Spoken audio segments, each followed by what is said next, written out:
When you look in the shuttle bay for the Hubble servicing mission, you'll see these 4 large structures we call carriers. And they carry all the spaceflight hardware, including the scientific instruments, the brand new ones, into space to service Hubble Space Telescope. The carriers provide the structural support and the electrical support to ensure that the instruments and electronics that we are launching on the shuttle arrive there safely and securely. 1, booster ignition, and liftoff. The loads that are exerted during liftoff, the static acceleration, the random from the acoustic noise, all of that stuff is bad for electronics. And one of the things we have to do is provide load isolation so that nothing breaks before it gets up to Hubble. We provide heaters to make sure nothing gets too cold. We don't want to get too hot either. We want to be just right when it's ready to go into Hubble. Everything's assembled at Goddard, tested here at Goddard, and then shipped down in large shipping containers and various containers to Kennedy for integration into the payload bed.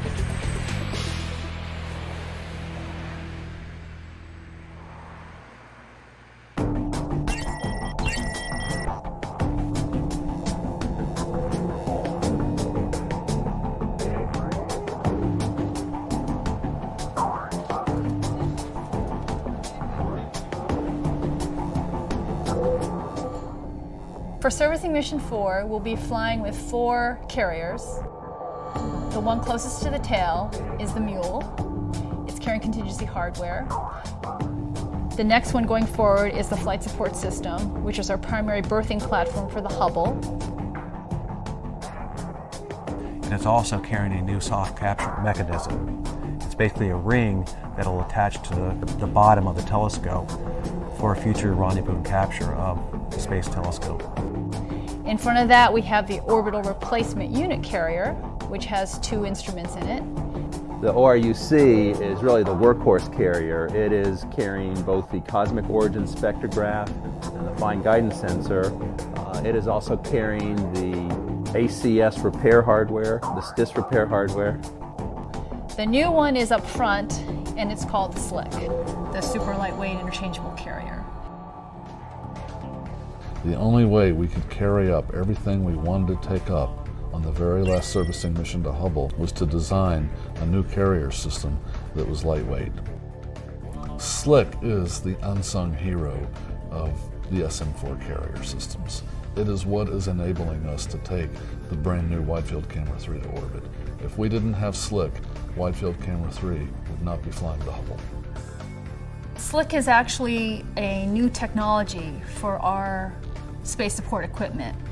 The SLIC carrier is a composite carrier. It's made essentially of carbon fibers instead of metal. And the nice thing about the graphite composite is you get a lot of strength for less weight. So you have greater payload carrying capability. Because SLIC is the first carbon composite airframe to fly on the space shuttle, we had to do some really special things.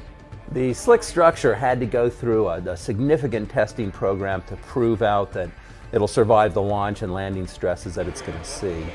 The test involved putting the carrier into several different configurations and then pushing and pulling on it with these actuators, which are just rods that push and pull on it, to simulate the stresses or loads it's going to see when it's launching and when it's landing. All of that made us a whole lot smarter and a whole lot more experienced in the world of composites. And we're now working with the people in the exploration program to help transfer that knowledge to them so they can benefit from it.